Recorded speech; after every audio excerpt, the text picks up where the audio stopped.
The question looms over our head even before we're of the age and in position to answer it. When we look to the guidance of those around us, from our friends to our family to society at large, there's no shortage of opinions as to what's best for us and for the quality of our future. But at the end of the day, it is only we who will have to live with the results of the direction chosen, and in that, the choice is ours and ours alone. And what is this monumental uncertainty? When the time inevitably comes, should we follow our heart or should we follow the path of the higher paycheck and greater sense of security? When author Jay Shetty posed author Simon Sinek this very question, he answered quite simply, it depends. Those who chase money first when they finish their education will obviously make more of it directly out of the gate. They're more likely to receive promotions early and often, and their lifestyle will often increase at a parallel rate.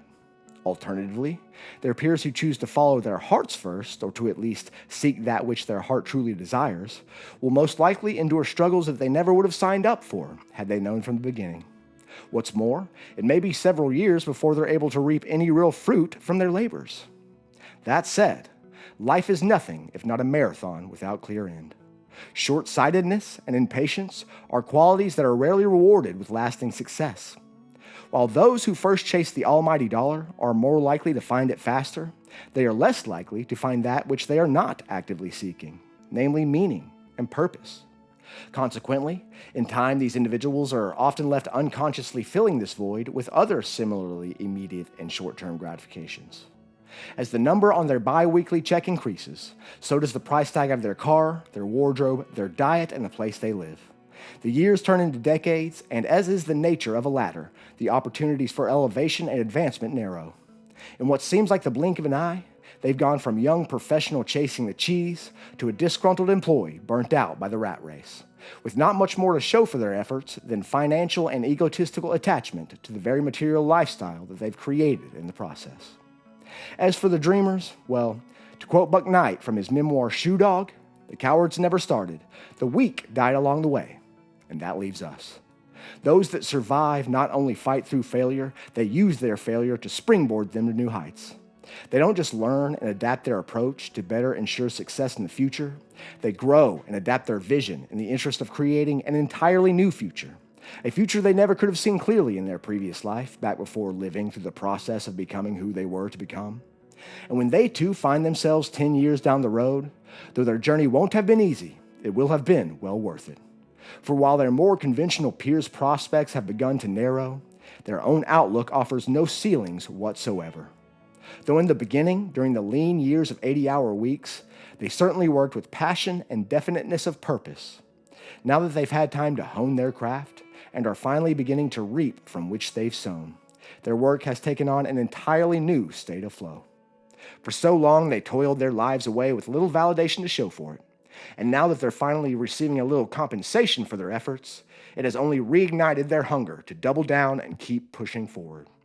As their peers are hamstrung by their own dissatisfaction and disillusionment, they are building momentum on the first strides of success. The reality is, there's no one path that is right for all of us. All the theory and philosophy in the world aren't worth a damn when your heart of hearts is telling you to run in the other direction. My goal here isn't necessarily to encourage you to choose one road over another, but to remind you that it's often the decision that seems so clear-cut and secure in the beginning that turns out to be anything but in the long run. Playing it safe and playing it smart aren't always the same thing. As Henry Thoreau once wrote, I learned this, at least by my experiment, that if one advances confidently in the direction of his dreams and endeavors to live the life which he has imagined, he will meet with a success unexpected in common hours.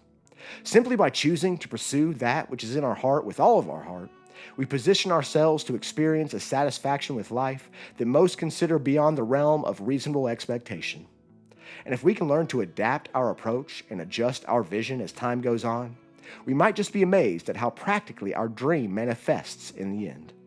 So don't be so quick to discard your inspiration as the fabrication of youthful fantasy, as all that glitters is not gold, and the trajectory of following your heart is always pointing up. Hey y'all, I just want to thank you for acknowledging the content that I spend so much time, energy, and money creating.